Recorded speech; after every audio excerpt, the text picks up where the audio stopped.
کہ جس طرح اور بڑی ساری برائیاں ہیں، تو یہ آنریبل جج صاحبہ کے فیصلے نے بہت سارے ابہام جو ہے ان کو ختم کر دیا، اور جو اسلام کی اصل روح ہے، اسلام کی اصل سپرٹ ہے، قرآن کی اصل سپرٹ ہے، حدیث کی اصل سپرٹ ہے، فیملی لا کی جو اصل سپرٹ ہے، اس کو وہ نکال کے لے آئی ہیں. اور یہ فرسٹ ٹائم ہوا ہے کہ سپریم کورٹ نے اتنی لینڈ مارک ججمنٹ دی ہے. اس سے پہلے اس لیول کی کوئی ججمنٹ ہمارے پاس ایسا نہیں تھی، باوجود اس کے کہ جو ریلیجس کلرکس ہیں، جو پڑھے لکھے لوگ ہیں، جو اسکالر ہیں، علماء وہ اکرام ذاتی طور پہ اس علماء جو تھے وہ اس کو مانتے ہیں. یعنی اس کو غلط کہتے ہیں. غلط کی جی. صفدر صاحب مجھے یہ بتائیے، میں فائدہ اٹھانا چاہتا ہوں چونکہ آپ ایکسپرٹ ہیں قانون کے، لا کے. جج صاحبہ نے، آپ نے فرمایا کہ لینڈ مارک ہے یہ ان کا فیصلہ، اور پہلی دفعہ ہوا ہے اس اعلیٰ سطحی عدالت سے اس کو کنڈیم کیا گیا ہے، اور بالکل یعنی اس میں بتایا گیا ہے کہ یہ جبر ہے، عورت کا استحصال ہے، عورت کا کوئی جواز نہیں بنتا اس کا کسی اعتبار سے. تو اب اس کے قانونی اثرات کیا ہوں گے اگر اس کے بعد بھی یہ جاری رہتا ہے، سپریم کورٹ کی اس ججمنٹ کے بعد بھی؟ تو اب ان کے خلاف کوئی لیگل ایکشن ہو سکے گا؟ کیا ہو سکے گا قانونی اعتبار سے؟ اب کیا ہوگا؟ دیکھیں، قانونی اعتبار کے لیے تو لیجسلیشن ہونا ضروری ہے، اور ہماری پارلیمنٹ نے اس پہ لیجسلیشن نہیں کی ہوئی. اگر پارلیمنٹ اس کو اس قابل سمجھے، میں آپ کے توسط سے اپنی دونوں پارلیمنٹ سے، نیشنل اسمبلی سینٹ سے یہ ریکویسٹ کروں گا کہ اس کو لیجسلیشن کریں اس پہ، اور اس کو ان اسلامک اور غیر قانونی ڈکلیئر کرنے کے ساتھ اس پہ کوئی سزا جو ہے اس کا تعین کریں، تاکہ ہماری سوسائٹی سے اتنی بڑی ایک برائی ختم ہونے کا، اگر ایک سدے باب کرنے کا برائی کو ایک موقع ہمیں ملا تو ہم اس کو مس نہ کریں. فرض کریں صفدر صاحب کوئی اس فیصلے کے بعد کوئی خاتون یا کوئی اس کا رشتہ دار سپریم کورٹ میں یا کسی دوسری عدالت میں چلا جاتا ہے کہ جسٹس صاحبہ یہ فیصلہ دے چکی ہیں اور میرا خامد یا فلاں شخص مجھے اس پر مجبور کر رہا ہے، تو انہیں ریلیف تو ملنا چاہیے. پھر 200% ریلیف ملے گا. سزا تو نہیں دی جا سکتی لیکن ریلیف لازمی ملے گا. سزا تو اس عمل کی ہوگی اگر زبردستی اس کے ساتھ کوئی کیا جاتا ہے،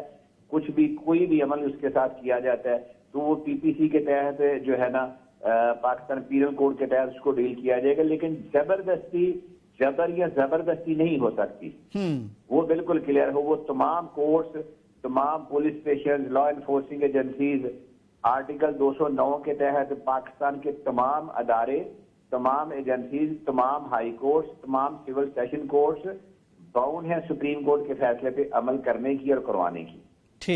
ٹھیک ہے. بہت شکریہ جی آپ کے قیمتی وقت کا. آپ رائے دے رہے تھے ہمیں قانونی حوالے سے جسٹس عائشہ ملک صاحبہ کے فیصلے کے حوالے سے.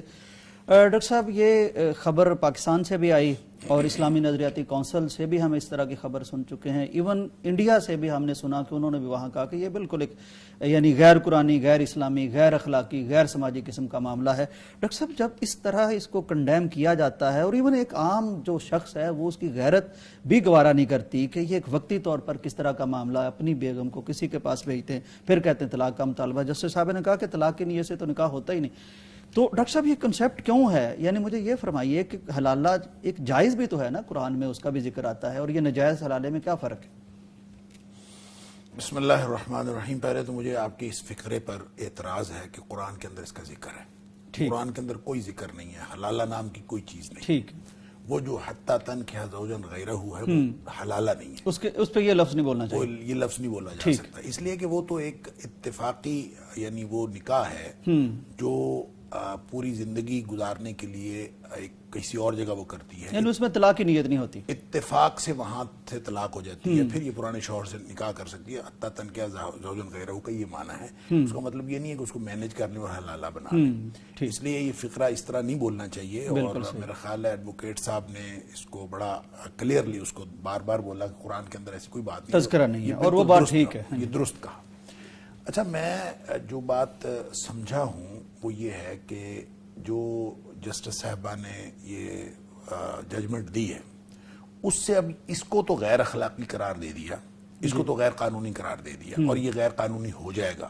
لیکن جس بنیاد پر یہ حلالہ ہوتا ہے اس کے اوپر بھی نگاہ کرنی چاہیے. یہ کس بنیاد پر ہوتا ہے؟ یہ اس بنیاد پر ہوتا ہے کہ ہم نے خود پاکستان کے اندر جو قانون نافذ کیا ہوا ہے وہ یہ ہے کہ طلاق جو ہوگی وہ 3 طلاقیں ہوں گی تو طلاق ہوگی. تین کے بغیر طلاق نہیں ہوتی. ہاں اصل تو یعنی معاملہ وہاں سے شروع ہوتا ہے. ہاں جی, آپ طلاق ثلاثہ کی بات ہی کیوں کرتے ہیں؟ یعنی اگر کوئی بہت قانونی طور پر قانونی طریقے سے طلاق دینا چاہے تو اس کا طریقہ یہ ہے کہ 1 مہینے دے دیں, پھر اگلے مہینے دے دیں, پھر جب تک وہ 3 طلاقیں نہیں ہوتی قانونی طور پر اس کو طلاق ہی مانا جاتا. اچھا, وہ 3 طلاقیں کرتے ہیں, 3 دفعہ طلاق کرتے ہیں, پھر جا کے وہ قانونی طور پر طلاق بنتی ہے. جب وہ طلاق بن جاتی ہے تو پھر صلح کی گنجائش باقی نہیں بچتی. جب صلح کی گنجائش باقی نہیں بچتی, یہ میں ایک مجلس کی 3 طلاقوں کی بات نہیں کر رہا ہوں. ٹھیک, جو ایک مجلس کی 3 طلاقیں ہیں وہ تو ایک اختلافی معاملہ ہے. بہت سارے مکاتب فکر اس کو 3 طلاقوں کو 3 ہی تصور کرتے ہیں, جبکہ بہت سارے جو حدیث کے اندر جو ریفرنسز ہیں, اور نبی پاک صلی اللہ علیہ وسلم کے دور میں بھی اور حضرت ابوبکر صدیق رضی اللہ تعالیٰ کے دور میں بھی وہ ایک مجلس کی 3 طلاقیں ایک ہی کنسیڈر ہوتی تھی. لیکن وہ چلیں مختلف فی مسئلہ رائے مختلف ہے, اس میں مختلف آراء موجود ہیں. لیکن یہ جو بات ہے کہ آپ 3 طلاقوں کے بغیر طلاق ہی قرار نہ دیں, ہاں یہ بڑا ظلم ہے. یہ بڑا ظلم ہے. بڑا ظلم ہے. جب ایک طلاق سے طلاق ہو جاتی ہے تو قانون اصل میں یہ ہونا, یہ جو ثالثی کونسل میں جاتا ہے, ثالثی کونسل فیصلہ کرتی ہے کہ ہر مہینے کے فرق سے آپ جو ہے وہ اسٹامپ پیپر طلاق لکھ کے دیں, پھر جا کے طلاق ہوگی. تو یہ گویا 3 مہینے کے اس پروسیس کے بعد یہ دروازہ بند کر دیتے ہیں صلح کا. یہ دروازہ کھلتا ہے, اور یہ پھر یہ حلالہ کا دروازہ کھلتا ہے, جو اصل میں یہ تو حلالہ کا نام حرامہ ہونا چاہیے. بالکل, اور یہ بالکل جو ہے بھی حرامہ کی, یہ کوئی ایسا ایک طرز عمل ہے جو نہ اخلاقی طور پر, نہ انسانی طور پر, نہ قانونی طور پر, نہ مذہبی طور پر کسی اعتبار سے بھی درست نہیں ہے. اور وہ ایک, میں سمجھتا ہوں کہ انسانیت کے اوپر ایک بڑا سٹگما ہے اگر یہ کوئی بھی شخص کرتا ہے, یہ کرواتا ہے. اچھا, اب یہ اس کی صورت اس وقت پیدا ہوتی ہے جب آپ 3 طلاقوں کا سلسلہ, اس لہٰذا جسٹس صاحبہ کو یہ بھی کہنا چاہیے تھا, اور اس کے ساتھ یہ قانون سازی اگر یہ ہونی چاہیے, جیسے انہوں نے کہا کہ میں پیغام ٹی وی کے توسط سے کہتا ہوں سینٹ کو اور ایوان بالا کو اور ایوان زیرین کو کہ وہ قانون سازی کریں اس کے اوپر. تو میں یہ سمجھتا ہوں کہ اس سے پہلے یہ قانون سازی ہونی چاہیے کہ یہ جو ثالثی کونسل کا طریقہ کار بنایا ہوا ہے یہ قانون چینج ہونا چاہیے.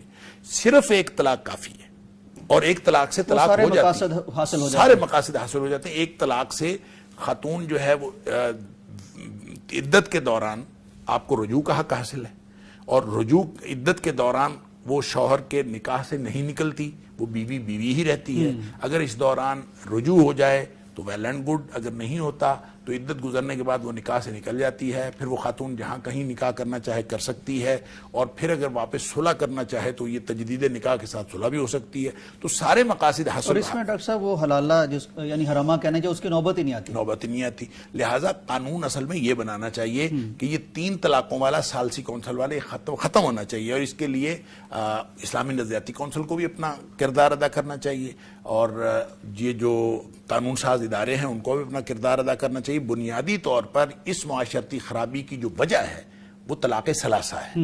اور اب اسٹامپ فروش بھی جب لکھتا ہے تو کہتا ہے میں اس کو طلاق ثلاثہ دیتا ہوں. یہ پٹاخ جب ہوتی ہے تو اس فائرنگ کے بعد جو باقی پھر حلالے کی جس کا نام حرامہ ہونا چاہیے. اچھا, اس لیے میں یہ عرض کروں کہ بنیاد کو ختم کرنا چاہیے, اور قانون سازی اس بنیاد پر ہونی چاہیے جس کے نتیجے میں اس کی صورت پیدا ہوتی ہے, اور پھر یہ غیر اخلاقی اور غیر قانونی اور غیر اسلامی ایک حرکت کرنی پڑتی ہے.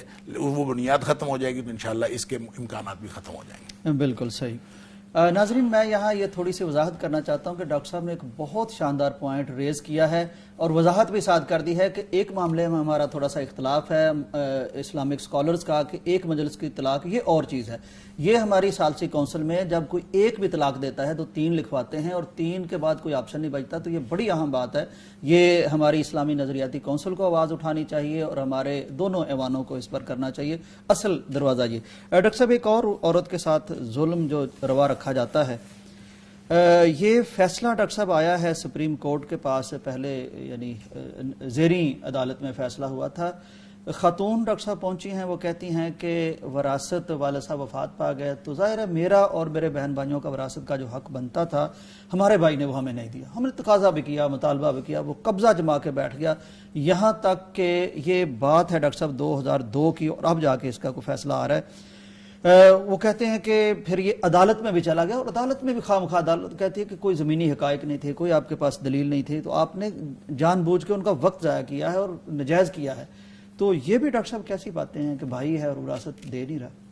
دیکھیں، یہ ہمارے جو معاشرتی خرابیاں ہیں اس میں ایک بہت بڑی خرابی یہ بھی ہے کہ بھائی جو ہیں وہ اپنی بہنوں کو حق نہیں دیتے. اچھا، جو کوئی باپ ہے نا، تو باپ اپنی بیٹی کو دے دیتا ہے، یعنی باپ کا دل کرتا ہے کہ وہ اپنی بیٹی کو دے دے، یعنی باپ کے بیٹی کے ساتھ جو جذبات ہیں وہ والے جذبات بھائیوں کے بہن کے ساتھ کے لیے نہیں ہوتے. اچھا، اس لیے بہت سارے باپ یہ چاہتے ہیں کہ اپنی زندگی میں ان کو گفٹ کر جائیں، کچھ نہ کچھ دے دیں، کیونکہ ان کو پتا ہے کہ جب ہم اس دنیا سے چلے جائیں گے تو یہاں جو اس خطے کی پریکٹس ہے تو یہ بھائی جو ہیں یہ اپنی بہنوں کو حق نہیں دیتے. لہذا یہ جو بھائی اپنی بہنوں کو حق نہیں دیتے، یہ اس بات سے باز آ جائیں، اگر ایک بالشت بھی زمین کسی کا حق ہتھیایا تو قیامت والے دن 7 زمینوں کا طوق اس کے گلے میں پہنایا جائے گا. لہٰذا یہ تو وعید آخرت کی ہے، اور دنیاوی اعتبار سے بھی جو قانون ہے، قانون میں آپ کسی کا حق نہیں لے سکتے. اب اس نے جو یہ 2015 میں یہ خواتین جو بہنیں ہیں نا، یہ عدالت میں گئی ہیں بالکل کہ وہ نہیں دے رہا تھا. 2002 سے 2015 تک اس نے ویسے ڈیلے کیا. اب 2015 میں وہ لوگ عدالت میں چلے گئے، عدالت سے ان کے حق میں فیصلہ آ گیا، اس نے ہائی کورٹ میں اپیل کر دی، ہائی کورٹ میں پھر اس کی اپیل مسترد ہوئی، اور پھر یہ جو ہے وہ سپریم کورٹ چلا گیا، اور سپریم کورٹ سے بھی اس کی اپیل اب مسترد ہوئی ہے. اب مسئلہ یہ ہے کہ آپ اندازہ کریں کہ بہنوں کا حق کھانے کے لیے ہم کتنے کین ہیں، کتنے سیریس اور کتنے سنجیدہ کہ بہنوں کا حق ہر صورت میں کھانا ہے، میں نے ان کو نہیں دینی، اور اعلیٰ عدالت تک بھی جانا، اعلیٰ عدالت تک. اور پھر یہ جو لوگ بہنوں کو حق دیتے بھی ہیں، پہلی تو بات یہ ہے کہ مجھے لگتا ہے کہ 70-80% لوگ تو دیتے ہی نہیں، جو دیتے ہیں وہ بھی ڈیلے کرتے ہیں، اور وہ جو فائدہ اٹھاتے رہتے ہیں. انگریزی میں کہا جاتا ہے کہ جسٹس ڈیلیڈ جسٹس ڈینائڈ. تو یہ جو وراثت کا حق ہے، بڑے بھائیوں کو یہ چاہیے کہ جس دن والد صاحب فوت ہوئے ہیں چلیں سوگ منا لیں، 3 دن سوگ منا لیں، ہفتہ سوگ منا لیں، مہینہ سوگ منا لیں، اس کے بعد جلد از جلد اس کا اہتمام کریں، اور جو قانونی کارروائی ہے وہ کروا کے اپنی بہنوں کو ان کا حق دے دیں. اچھا، یہ کہتے ہیں جی بخشش کروا لی ہے، ان سے ہم نے اپنے حق میں لکھوا لیا ہے، ان سے یہ کروا لیا ہے. بھائی آپ نے ان کا حق دینا ہے، ایک دفعہ دیں ان کو. جب آپ نے ان کو دے دیا تو اس کے بعد کوئی بہن اگر آپ کو واپس دیتی ہے تو لے لیں، بالکل صحیح. لیکن یہ تو نہیں ہے کہ آپ ان کا حق رکھ لیتے ہیں. تو جو لوگ دیتے بھی ہیں نا بہنوں کو حصہ، وہ بھی 8-10 سال تو معمول کی بات ہے، کوئی دیتا نہیں ہے، وہ اب کرتے ہیں، کل کرتے ہیں، پرسوں کرتے ہیں، اس سے فائدہ اٹھا رہے ہوتے ہیں. اور جب 8-10 سال بعد جا کے وراثت تقسیم بھی ہوتی ہے تو وہ 8-10 سال کا بینیفٹ ان کو کوئی نہیں دیتے، وہ کھا چکے ہوتے ہیں. لہذا اپنی طرف سے وہ سمجھتے ہیں کہ ہم نے حق دے دیا، وہ حق نہیں دیا. وہ 8-10 سال کا حساب بھی اصل میں ان کو دینا چاہیے، اور اگر وہ آگے دینا پڑے گا، اگر نہ آگے دینا پڑے گا. ڈاکٹر صاحب اس میں ایک سچویشن ہے، مثلاً بعض دفعہ ہوتا ہے نا کہ پراپرٹی زیادہ ہے، جائیداد زیادہ ہے تو بانٹنی آسان ہے. بعض دفعہ ہوتا ہے کہ ایک آبائی گھر ہے، بعض اس میں سارے رہ رہے ہیں، تو والد صاحب فوت ہو گئے ہیں، اگر اب یہ بیچتے ہیں تو یہ گھر تو کہیں بنا نہیں سکتے، تو اس طرح کی سچویشن میں بھی وہاں تقسیم فوری کرنی ضروری؟ دیکھیں، تقسیم تو کرنی ضروری ہے، اس لیے کہ بہنیں جو اپنے اپنے گھر میں رہ رہی ہوں، ہو سکتا ہے کوئی رینٹ پہ رہ رہی ہو، کیسے رہ رہی ہو، کسی کی کیا حالات ہو، یا جیسے بھی ہو حق بن گیا اس کا، جیسے بھی اس کا حق بنتا ہے. لہٰذا آپ اس گھر کی تقسیم کریں جتنا حصہ بنتا ہے، اور وہ گھر جس نے رکھنا رکھے، باقی لوگوں کو حصہ دیں. بالکل. اور جب تک آپ نہ دیں گے اس وقت تک اس کا مطلب یہ ہے کہ آپ ان کا حق مار رہے ہیں، ان کا حق کھا رہے ہیں، چاہے وہ کرائے کی صورت میں، چاہے ان کے حصے کی صورت میں، چاہے آپ ان کی ایک فیسلٹی جو ہے وہ اویل کر رہے ہیں، کوئی بھی آپ اویل کر رہے ہیں تو آپ ان کا حق مار رہے ہیں. لہٰذا یہ اس کی مجھے لگتا ہے کہ اویئرنیس کی نہیں ضرورت، اس کے لیے قانون سازی کی ضرورت ہے. کہ یہ جیسے وہ فرما رہے تھے کہ پی پی سی کی یہ قابل سزا جرم قرار دیا جائے کہ جو بھائی اپنے بہنوں کو حصہ نہیں دیتے، یہ قابل سزا جرم ہوگا. 3 ماہ رکھ لیجیے ڈاکٹر، کوئی چھوٹی موٹی سزا رکھ لی جائے، میں وہ کر لیں کہ تو اندر کرنا، وگرنہ اگر وہ نہیں کرتے تو ان کو جو ہے وہ پکڑ لیا جائے اور گورنمنٹ بھیج دے، گورنمنٹ بیچ دے، گھر بیچ دے ان کا اور حصے دے دے ان کو. وہ بہرحال کوئی مطلب گورنمنٹ اگر اس کے اندر دخل اندازی کرے اور جلد از جلد ان کے حصے جو ہیں وہ ان کو پہنچائے. دیکھیں، پاکستان میں جو قانون وراثت بنا ہے نا، یہ پارلیمنٹ نے بنایا ہے، اور پارلیمنٹ کے جن ممبران نے یہ قانون بنایا، اللہ تعالیٰ ان کو جزائے خیر دے. پاکستان کا جو قانون وراثت ہے وہ اسلامی قانون کے عین مطابق ہے، لہذا اس کے اندر کوئی مسئلہ نہیں ہے. اور جب قانون کے مطابق حصے ہوں تو وہ پٹواری کو بھی پتا ہے اگر زرعی زمین ہے یا جو جس طرح کی پراپرٹی ہے متعلقہ محکموں کو پتہ ہے کہ وراثت کے کس اصول کے تحت یہ تقسیم ہونی ہے تو وہ وہی تقسیم کر دیتے ہیں. ضرورت امپلیمنٹ کی ہے. ہاں ضرورت امپلیمنٹیشن کی ہے, اور قانون یہ بننا چاہیے کہ جس کے قبضے میں ہے اور یا کوئی جو بڑا ہے جو ذمہ دار ہے وہ اگر اتنی دیر 3 مہینے رکھ لیے جائیں 6 مہینے رکھ لیے جائیں کہ اگر وہ اتنی دیر میں حق نہیں دیتا تو اس کے اوپر جو ہے وہ پولیس اس کو اپنے قبضے میں لے حکومت اس کو حق جو ہے اس کو امپلیمنٹ کروائے. کوئی اس طرح کا قانون بننا چاہیے جس کے ذریعے سے جو بہنوں کے حقوق ہیں ان کو تحفظ دیا جا سکے. بالکل صحیح. ناظرین اکرام, یہ بہت بنیادی چیزیں ہیں. یہ ہمارے ظاہر ہے جو ایک بنیادی اکائی ہوتی ہے, گھر, ہمارے رشتے سارے اس کے ساتھ جڑے ہوتے ہیں, لیکن سب سے اہم معاملہ یہ ہے کہ یہ شریعت کا معاملہ ہے. تو جب تک یہ نہیں ہوتا تو پھر ہم حق کھاتے رہیں گے, ہم ظلم کرتے رہیں گے, اور پھر تقدیر ہم پر ظاہر ہے خمیازہ تو بھگتنا پڑے گا. تو بہرحال اس پہ امپلیمنٹیشن کی ڈاکٹر صاحب فرما رہے تھے ضرورت ہے, اور ہونا چاہیے, کیونکہ یہ ہر گھر کا, ہر فرد کا معاملہ ہے. زندگی اور موت چل رہا ہوتا ہے. ایک صاحب ہیں وہ انجوائے کر رہے ہیں بڑے گھر میں, بہنیں بیچاری فقیر بنی پھر رہی ہیں, اور اس طرح کے سلسلے چل رہے ہوتے ہیں. بریک کا وقت ہے, واپس آتے ہیں. پاکستان کا مطلب کیا, لا الہ الا اللہ. ناظرین ویلکم بیک ٹو پیغام پاکستان. ناظرین اکرام, معاملہ یہ ہے کہ انسان کے پاس اقتدار بھی آ جاتا ہے, اختیار بھی آ جاتا ہے, لیکن جب اس طرح کی کیفیت عروج نصیب ہوتا ہے تو انسان بھول جاتا ہے کہ یہ چیزیں دائمی نہیں ہوتی, اور کہیں نہ کہیں کبھی نہ کبھی جواب دہ ہونا پڑتا ہے. لیکن مصیبت یہ ہے کہ انسان کے پاس جب اختیار ہوتا ہے تو پھر اس کو سارے بونے اور سارے انسان بھی چونٹیاں نظر آتے ہیں. کچھ اس طرح کا معاملہ ہم دیکھتے رہے بنگلہ دیش میں. شیخ حسینہ واجد کے پاس جب اقتدار تھا تو اس قدر خبریں ہم دیکھتے رہے, بڑے بڑے علماء اکرام, بزرگ, داڑیوں والے, جرم ان کا بیچاروں کا کوئی سمجھ نہیں آتا تھا. تو بہرحال ایک سکہ چل رہا تھا اس کے جبر کا, ظلم کا, ستم کا. بڑی صفاقی سے یہ پورا کارخانہ جبر اور ظلم کا چل رہا تھا. تو بہرحال یہ کب تک ہوتا ہے؟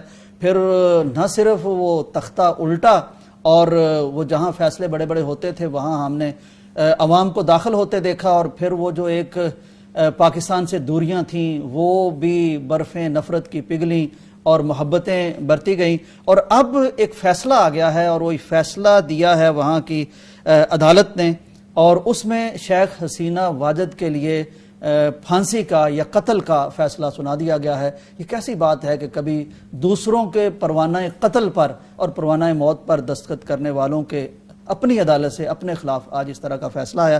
تو ہمارے ساتھ امیر العظیم صاحب موجود ہیں, جماعت اسلامی سے ان کا تعلق ہے. تو اس وقت کچھ معاملہ یہ بنا کہ جب اس طرح کی خبریں آتی تھی پاکستان میں, پاکستان سے محبت ان کا جرم بن گئی تھی جو وہاں پھانسیوں پہ چڑھائے جا رہے تھے, اور اسلام سے محبت ان کا جرم بن گئی تھی. تو بہت زیادہ ظاہر ہے ہمارے ہاں بھی درد تھا, کرب تھا.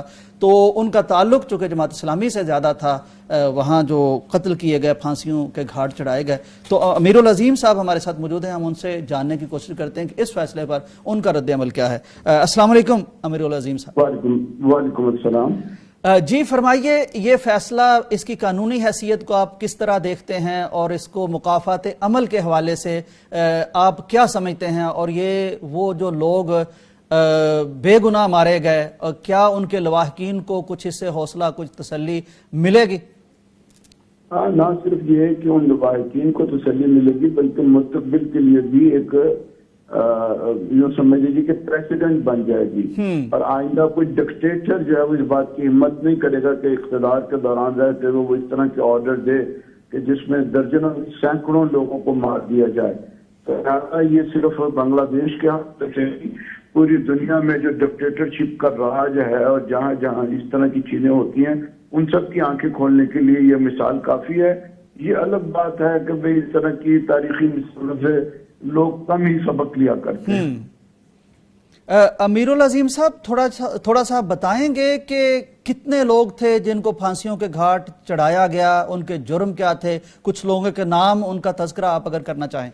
دیکھیے, سب سے پہلے جب سینہ آئی ہے تو اس نے ان لوگوں کو پھانسیوں پہ چڑھایا کہ جن کے اوپر کوئی الزام بنگلہ دیش کی آزادی کی جدوجہد کا یا ہندوستان کی مخالفت کا نہیں تھا, جنہوں نے بنگلہ دیش بنانے میں اپنے ایک رول پلے کیا, جو فوج کے اندر تھے لیکن انہوں نے شیخ مجید کی ون پارٹی رولنگ کو دیکھا, ڈکٹیٹرشپ کو دیکھا, تو انہوں نے انقلاب برپا کیا تھا.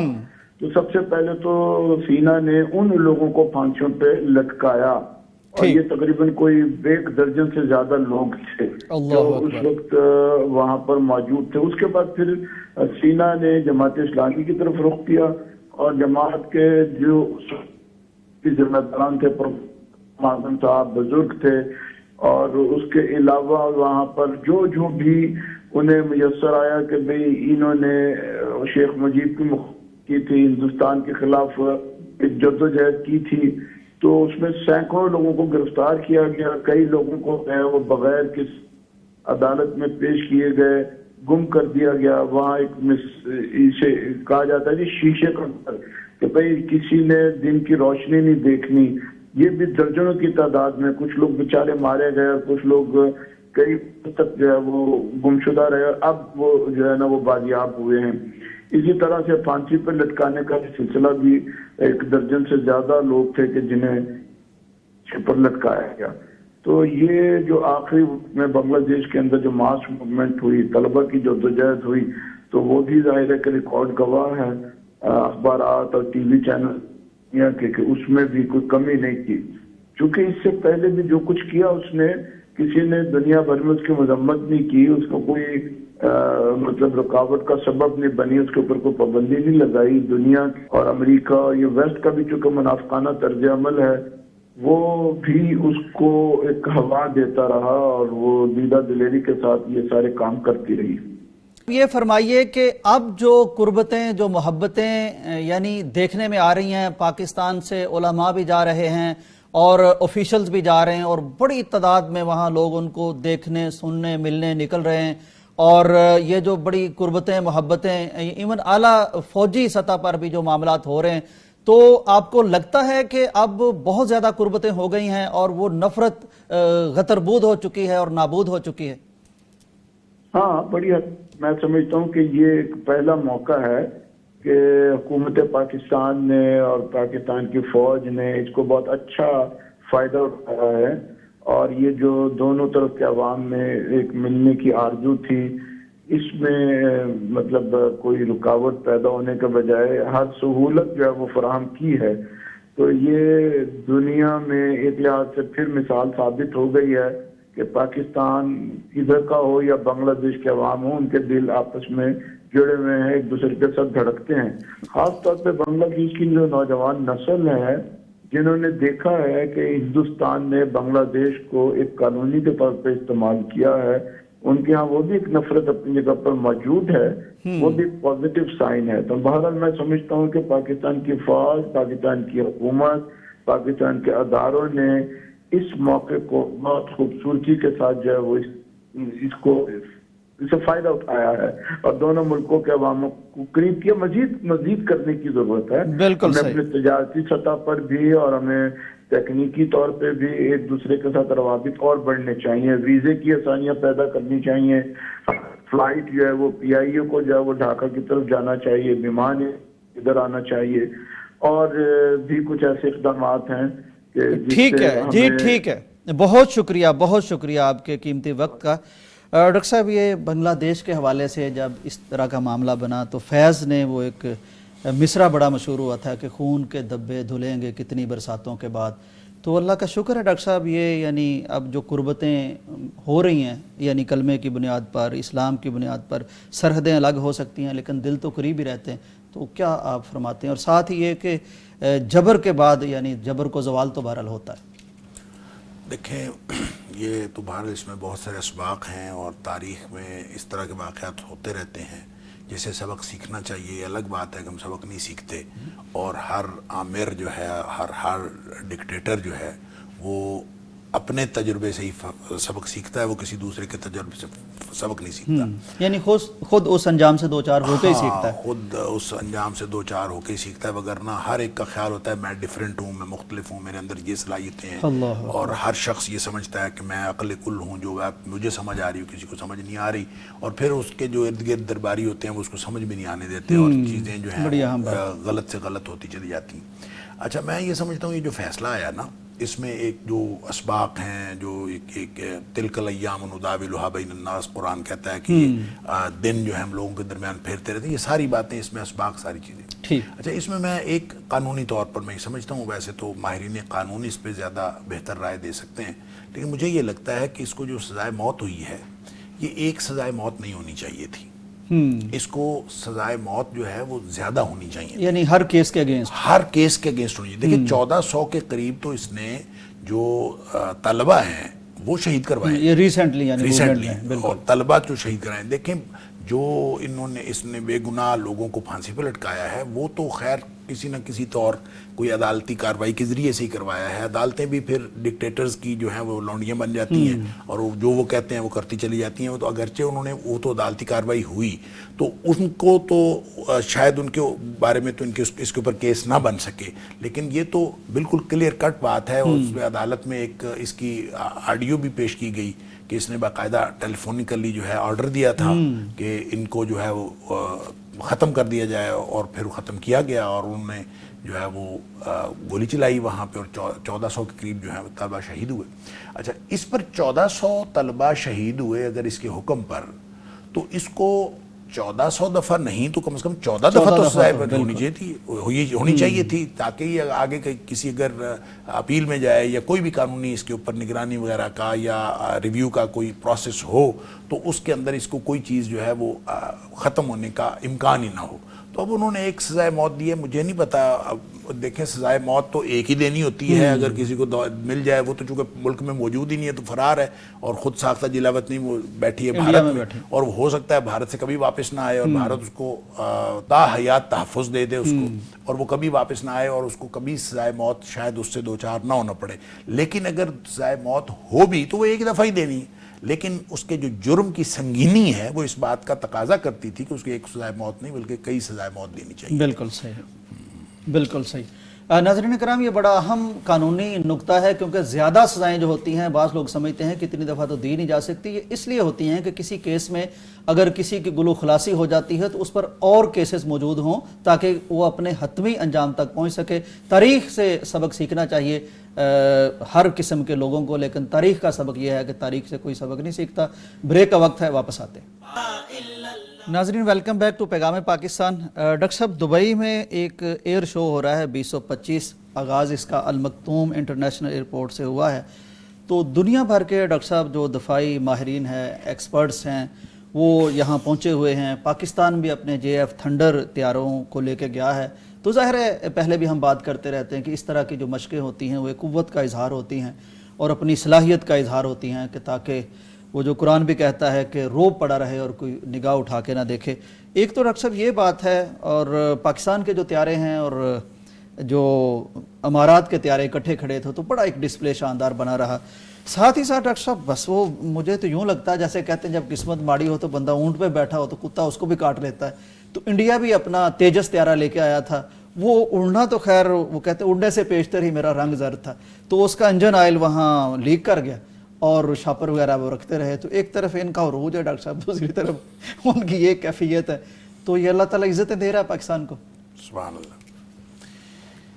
بس یہ کہا جا سکتا ہے کہ پاکستان کی قسمت کا ستارہ اس وقت جو ہے وہ عروج پر ہے. بالکل. اور ہوائیں بڑی موافق چل رہی ہیں اور انڈیا والے جو ہیں ان کا ستارہ گردش میں ہے. ویسے تو ستاروں کی بات جو ہے شرعی طور پر ہم ادبی اعتبار سے محاورے کے اعتبار سے کر رہے ہیں. شرعی اعتبار سے تو ستاروں کے ساتھ کوئی تعلق نہیں ہوتا. جی بالکل. لیکن بہرحال جو حالات ہیں اس میں ایک تو یہ ہم جو قسمت کی بات کرتے ہیں یا موافق ہواؤں کی بات کرتے ہیں. جی جی. دوسرا بہرحال اس میں ایکسپرٹیز کی بات بھی تو ہے. ہاں بالکل. جو ایکسپرٹیز ہے، ٹیکنالوجی کی جو پرسین کے ساتھ اس کا استعمال ہے. اب پاکستان کے پاس جو ٹیکنالوجی ہے، ظاہر ہے پاکستان نے اس کو تکنیکی اعتبار سے اس کو بہترین بنایا ہے، ایکسیلنس درجے پہ لے کے گئے، ایکسیلنس کی درجے پہ لے کے گئے ہیں اور اس کا پوری دنیا میں اظہار ہو رہا ہے. اور اگر انڈیا بھی اس کو ایکسیلنس کے درجے پہ لے کے گیا ہو تو اس کا بھی اظہار ہوتا.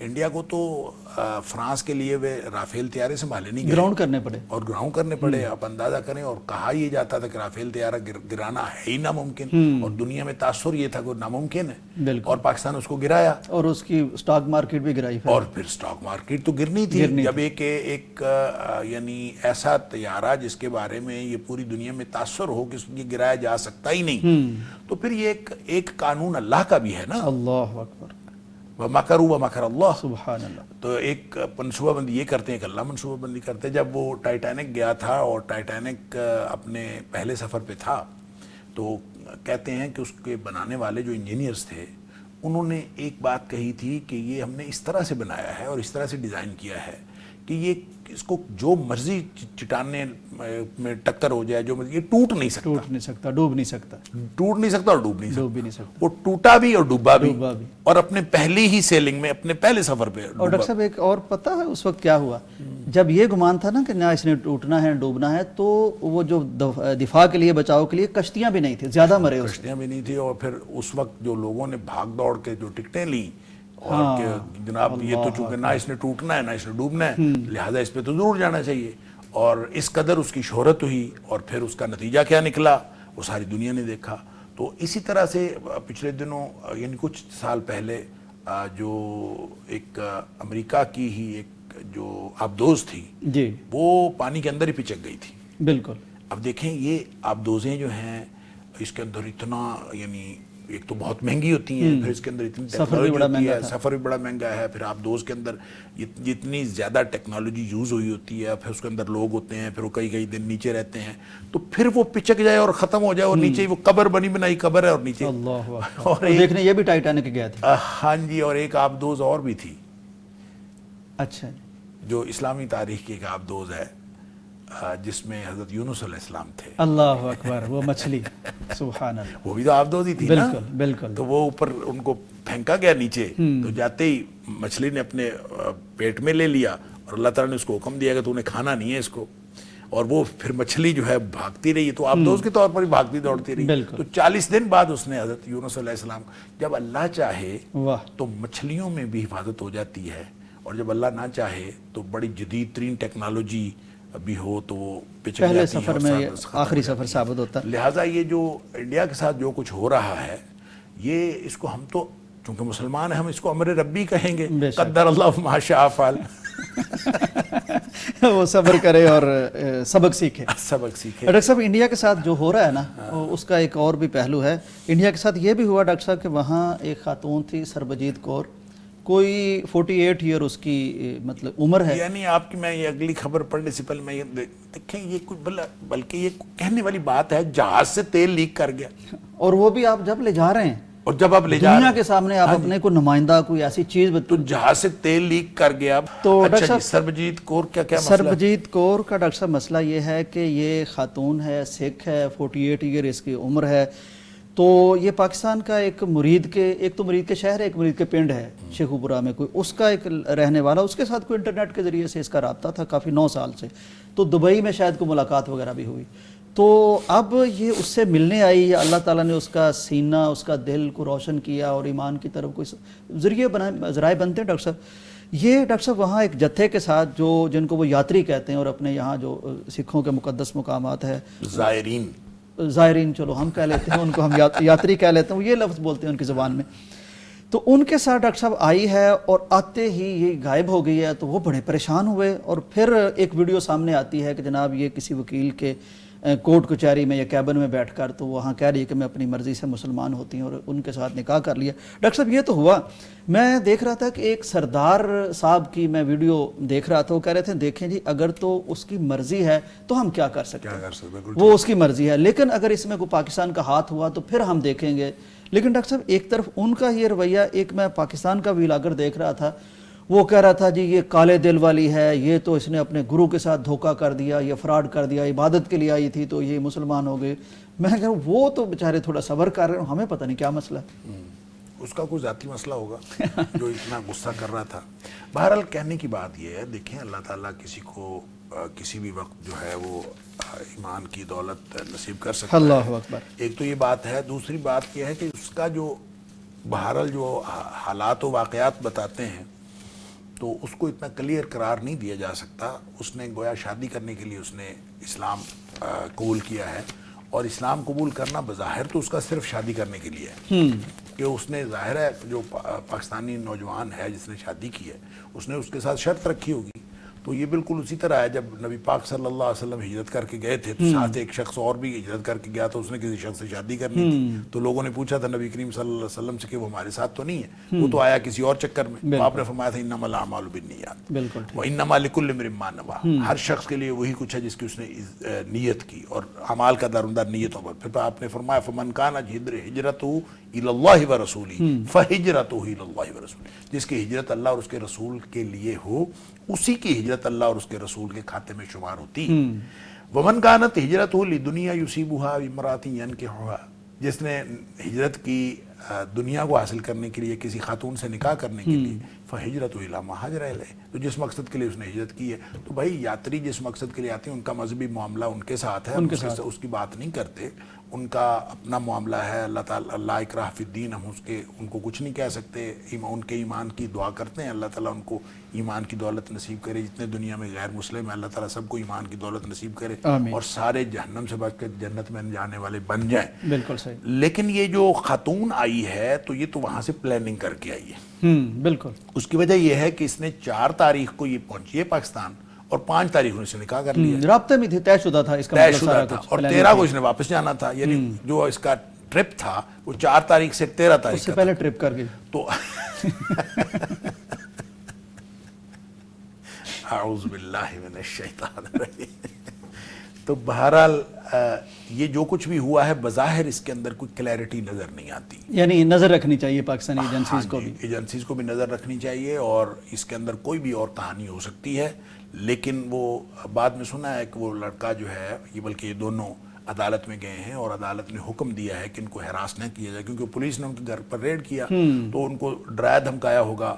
تو جیسے پاکستانی پولیس کی عادت ہے عام طور پر اس طرح کا کیس ہو تو پاکستانی پولیس خود ہی پکڑ لیتی ہے، اپنے ہاتھ میں کر لیتی ہے کیس. لیکن انہوں نے کیس عدالت ہائی کورٹ میں جا کے انہوں نے کیا ہے، اور ان کو کورٹ کی طرف سے آرڈر یہ ملے ہیں کہ ان کو کوئی ہراس نہ کرے. ٹھیک ہے، بہت اچھی بات ہے، ان کو ہراس نہیں کیا جانا چاہیے. اور اللہ کرے کہ یہ جو اس نے اسلام قبول کیا ہے، اگر پہلے اس کی نیت خالص نہیں بھی تھی تو اللہ تعالیٰ اب اس کی نیت خالص کر دے، اور اللہ تعالیٰ ان کا یہ جو نکاح جو ہے وہ دیر پا کر دے، اور اس کے ذریعے سے ان کو اور ان کے دونوں خاندانوں کو اللہ تعالیٰ بہت ساری خیر و برکت عطا. ڈاکٹر صاحب میں چھوٹا سا آپ سے وضاحت مزید چاہ رہا ہوں، تھوڑی سی ایک اور خبر شامل کرنی ہے. کسی بھی طرح سے، کسی بھی وجہ سے، کسی لڑکے کی وجہ سے، لڑکی کی وجہ سے کوئی اسلام قبول کر لیتا ہے، مسلمان تو وہ ہو گیا، اجر تو مل گیا اسے. مسلمان تو ہوا ہے، کسی بھی وجہ سے ہوا ہے. لیکن دنیا اسباب کی دنیا ہے، ہم جو کچھ بھی کرتے ہیں کسی سبب سے کرتے ہیں. تو ہو سکتا ہے پہلے اس کی نیت نہ ہو، بعد میں اس کی نیت خالص ہو جائے. جب وہ اسلام قبول کرے گا تو نیتوں کے خلوص کا احساس بھی اس کو اس وقت ہوگا جب وہ اسلام قبول کرے گا. اسلام قبول کرنے سے پہلے تو اس کو ہو سکتا ہے یہ سارے کانسیپٹس کلیئر نہ ہوں. تو جب وہ اسلام قبول کرے گا تو اس کو کانسیپٹس کلیئر ہوں گے. جب کانسیپٹس کلیئر ہوں گے تو پھر ہو سکتا ہے کہ اللہ تعالیٰ وہ خلوص عطا فرما دے اس کو نیت کا، جو دنیا اور آخرت کی کامیابی کے لیے ضروری ہے. بالکل صحیح. ڈاکٹر صاحب ایک اور خبر ہے، جعلی عامل نے شہری کو ہپنوٹائز کر کے 60 لاکھ لوٹ لیے. شاد باغ میں جعلی عامل نے شہری کو ہپنوٹائز کر کے 60 لاکھ لوٹ لیے. ڈاکٹر صاحب اس نے جو یعنی لوٹا گیا ہے اس نے FIR درج کروا دی ہے. اس کے متن کے مطابق عامل نے کچھ چینی کھلائی تھی، کچھ کلمات دہرائے تھے، تو اس میں کچھ ملایا ہوگا. ڈاکٹر صاحب یہ بھی یعنی مذہب کے نام پر، تقدس کے نام پر اس طرح کی وارداتیں کرنا اور لوگوں کا اس واردات میں شریک ہو جانا. مجھے وہ آپ کی کوٹیشن یاد آئی، آپ نے شیئر کر رکھی تھی کہ بونو کو کسی کا یعنی بونو کا دعویٰ کرنا کہ میں کوئی بڑا شخص ہوں، یہ تو وہ اپنا کامیڈی ہے، لیکن مان لینا یہ ٹریجڈی ہے. تو ڈاکٹر صاحب یہ ٹریجڈی بھی تو ہو رہی ہے کہ ہم جعلی لوگوں کو، عاملوں کو یہ دے رہے ہیں موقع کہ لوٹ کے لے جائیں. ہم بالکل ایسے ہی ہے. ہم خود جو ہے نا ہمارے ہاں پاکستان میں بلکہ پورے بر صغیر پاک و ہند میں جو جعلی پیر ہیں نا، انہوں نے ایک یعنی نوشن کہہ لیں، ایک عقیدہ کہہ لیں، ایک انہوں نے پھیلایا ہوا ہے جاہل عوام کے اندر. اور وہ کہتے ہیں کہ پیر کامل نہیں ہوتا، یقین کامل ہوتا ہے.